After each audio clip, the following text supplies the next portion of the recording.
Bismillahirrahmanirrahim. Assalamualaikum warahmatullahi wabarakatuh. Kali ini saya akan menjelaskan singkat tentang unsur kebahasaan dalam teks persuasi. Di sini ada beberapa hal ya, 1, 2, 3, 4, 5, 6, ada 7 macam ya. Jadi yang pertama yang kita harus pahami ya, dalam teks persuasi ini kita menggunakan kalimat fakta dan kalimat pendapat.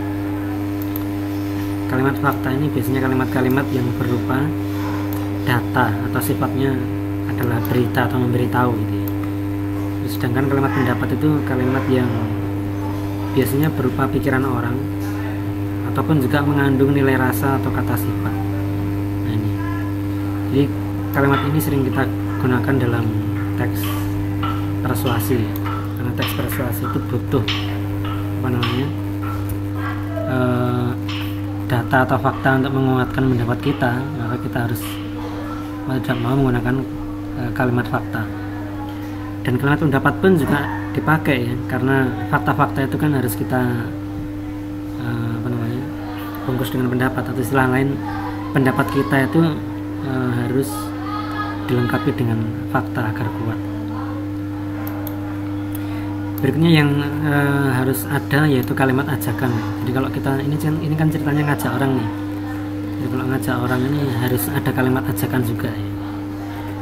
Kalimat ajakan ini ciri-cirinya adalah kalimat yang menggunakan kata ini, mari, ayo ya. Terus kemudian kalimat ajakan ini sifatnya dua. Yang pertama ada yang berupa perintah, ngajak gitu ya. Atau ada yang berupa larangan ya, menyuruh untuk tidak melakukan sesuatu gitu. Terus kemudian juga ada kalimat saran. Kalimat saran ini ciri-cirinya biasanya menggunakan kata-kata ini ya, sebaiknya, seandainya, semestinya, seyogianya seperti itu. Ini kalimat saran. Terus kemudian yang pasti tidak boleh nggak ada dalam sebuah teks, yaitu adanya kata sambung, kata transisi. Ini pasti harus ada ini. Ya kalau sebuah teks nggak ada kata sambungnya ya nggak bisa dipahami kan gitu ya. Ini nggak bukan unsur wajib dalam teks persuasi, tapi unsur wajib dalam menulis teks. Jadi ini secara umum harus ada. Iya, kembali lagi nih. Sebentar. Mana tadi? Ini unsur kebahasaan.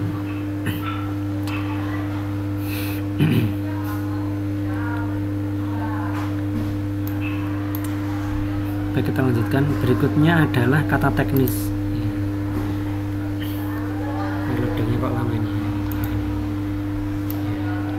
Kata teknis. Kata teknis di sini adalah biasanya kita kenal dengan istilah kata kajian.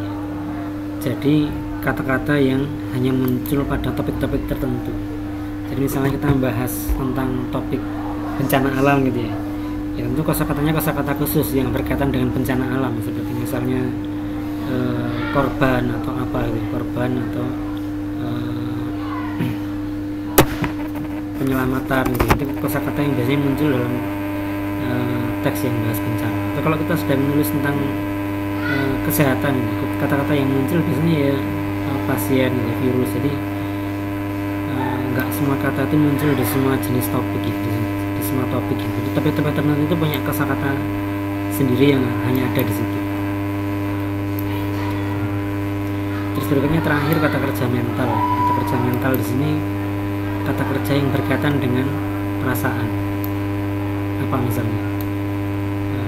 Misalnya adalah memikirkan. Yang memikirkan ini kan aktivitas mental. Ini namanya kata kerja mental. Atau misalnya lagi merenungkan, ini kan aktivitas pikiran ya. Aktivitas pikiran, jadi kata kerja yang berupa aktivitas pikiran. Terus kemudian yang terakhir adalah kata rujukan. Yang terakhir kata rujukan. Kata rujukan di sini adalah kata yang menghubungkan antara kalimat satu dengan kalimat yang lain. Jadi sebuah kalimat tidak akan bisa berdiri tanpa adanya informasi yang terdapat pada kalimat yang lain. Ini namanya kata rujukan. baik itu insya Allah